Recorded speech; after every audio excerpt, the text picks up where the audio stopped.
SI परीक्षा केलेंकारी मामला Raghunathpur crime branch कार्यानुष्ठान रघुनाथपुर स्थित Shri Lingaraj infocell online exam centre को सील करिछि क्राइमब्रांच। जो मत दे परीक्षा सेंटर को सील करा जायछि। एसआई परीक्षा महाघोटालार अन्यतम अभियुक्त शंकर पृष्टिर एठारे कार्यालय रहितिला। शंकर पृष्टि फेरार थिबा बेले तांको संस्था उपरे क्राइमब्रांच कार्यानुष्ठान आरंभ करिछि। श्री लिंगराज इन्फोसेल परीक्षा लैब रे कोनोसी परीक्षा उपकरण नाही, जाहाकु नै एबे बड़ संदेह सृष्टि हेउछि। केउठिकु परीक्षा केन्द्रर जिनिस स्थानांतरित करा जायछि ताकु नै उठुछि प्रश्न। आज क्राइमब्रांच पक्षरु शंकर पृष्टिर संपृक्ति नै रघुनाथपुर स्थित ए परीक्षा सेंटर रे रेड होइथिबा बेले क्राइमब्रांच को डिजिटल एविडेंस मिलिबा नै आशा करा जाउतला, किंतु वर्तमान तदंत प्रक्रिया केउ मोड़ नेबो ताहा एबे प्रश्न उठुछि। सेबडे परीक्षा जालियाती मामला रे पुणी जनक बांधिछि क्राइमब्रांच। बालेश्वर अरविंद दास को गिरफ करा जायछि। अरविंद पाखरु मिलिछि अनेक संदेहजनक सामग्री। ए मामला रे गिरफ संख्या 119 को वृद्धि पाइछि। खोलुची केलेंकारी फर्द घांटुची क्राइमब्रांच। प्रति जगह को जाई लोकेशन को सील करने सहित डिजिटल एविडेंस को संग्रह करा जाउची। डीएसपी आम सहित अच्छा सर आप आज घटनास्थल को आसछन्ती, घर को संपूर्ण भाव में सील करेंगे। ए लिंगराज जो रही इन्फोसेल यार इनवॉल्वमेंट कथा कहीं आस शंकर पृष्टि सहित ए घर कौन संपर्क सार रही? मु कही रखे जे शंकर पृष्टि आमर फनटेक रो डायरेक्टर से तांखर आमर भी तर्जमा ही जांच है जो केलेंकारी रे तांखर संस्था को भी सील करा है।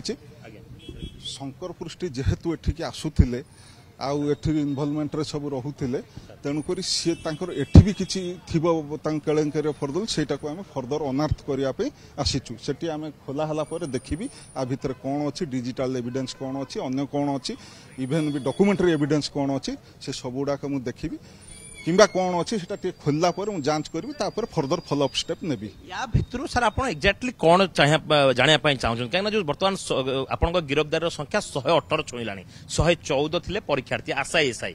या भितर सर कौन होता है एटा गोटे इंस्टीट्यूट बोली कह ट्रेनिंग सेंटर बोली कह जाउची। आशा करा जाउची जे एठी किछि डिजिटल रो मिसा प्रोफेशन हेकि करा जाउथिबा जणा पडुची। माने हमर जति प्राइमरी स्टेज रे बाहरुची सेटा टिके वेरीफाई कला पर हमें फोन फर्दर आपन कह। सर समस्त सर्टिफिकेट बर्तमान सुधा तंग मिली सारलानी कि बा सर्टिफिकेट कोठी अछि से बाबत जानि पारलेनी कि? एटा गोटे हमर जे मेन आईओ जे अछंती से मैडम अछंती से सेटा तर्जमा करिकरी टोटली करछन। जेहेतु एटा गोटे तार स्प्रेड हेछि ऑल ओडिसा विभिन्न दिग को तार विभिन्न टीम विभिन्न गोटे गोटे पर्टिकुलर एस्पेक्ट ऊपर ही सेटा को इंक्वायरी करछन। सर आ गोटे कथा बर्तमान सब प्रतिटी झरका ऊपर देखा जो सब होल रहिछि जोथरे कि एसी रो एक्जिस्टिंग लागि थाई पारे खोली थंती एवं किछि कैमरा मध्ये खोला आइछि बोली कह जाउछि। एबे बर्तमान सीसीटीवी सर्वेलेंस स्मार्ट सिटी रो जो सर्वेलेंस ताको आपण चेक करिवे कि खान होय त सफिशिएंट टाइम मिलिथिबो एविडेंस टैंपर करिया पई एम्ति हेइथिबो बा किछि दुर्बृत्त एम्ति काम करथाय पारंती हेइथिबो जदी आपण कहउछन सेमति हेइथिबो मु त बर्तमान सुधा देखिने सर बाहर को स्पष्ट मु देखिने मु देखिले सेटा हमें देखिया जहा प्रति एंगल हेइथिबो हमें सेटा निहाती नोटिस शंकर पृष्टिर सर बर्तमान सुधा इन्वॉल्वमेंट अब ता सहित अन्य को माने बर्तमान फेरार अछन क्राइम ब्रांच खाता रे।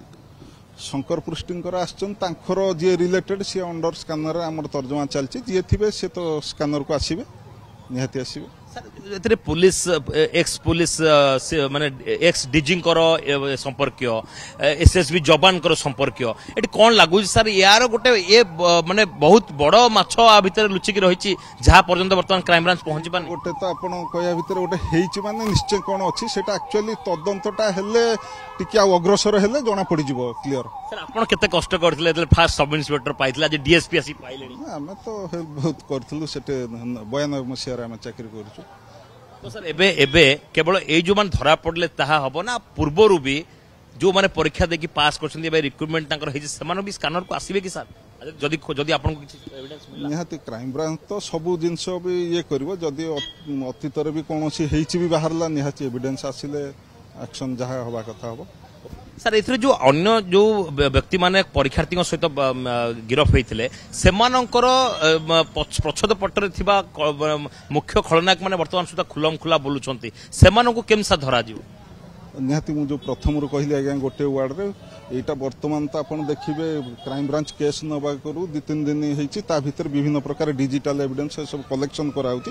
निहाती मु एथरे कहली जो माने आपण जहां नार भी एविडेंस बाहर निहाती एक्शन करा बाहर को भी टीम हाँ निहाती आमर एक्शन करा जिवो वर्तमान से जो टोटालटा सेटा मु कहि परिबिनी काइना मु एटा मु माने ये नुह आई एम द पार्ट आई माने आ भीतर ये करूचे तेणु करी सेटा को मोर जति असाइनमेंट को आमे ये करछु सेटा टोटालटा आपण कटक रे घर को संपूर्ण सील करा जिवो मु देखुची ता देह रिलेटेड जिंस थिले निहाती करिवि तो वर्तमान सुधा ए घरटी को संपूर्ण भाव में सील करा सहित कह जाउची शंकर पृष्टि जे फेरार रही तार गोटे बड़ धरणर इनवॉल्वमेंट थिला एवं ता सहित ए घर को सील कले या भितर किछि डिजिटल एविडेंस मध्य कलेक्ट करा जिवो ता सहित जो 114 आशायी परीक्षार्थी गिरफ होइचंती सेमाने मध्य ए सेंटर को बारंबार आस्थिबार कथा कह जाउची तो एठी एक्जेक्टली चलीथिला कोन एठी क्वेश्चन पेपर पूर्व प्रस्तुत करा जाउथला एठी अन्य को बड़ माछ एबे भी फेरार रहिचंती एवं वर्तमान केवल आखिया को छोट माछ देखा जाउछंती क्राइम ब्रांच से पंक तळु से बड़ माछ को केबे गिरफ करिवो एवं केबे ए भद्र मुखार पर्दाफाश हबो। कैमरामैन संजय मल्लिक सौभाग्य परिडा कनक न्यूज।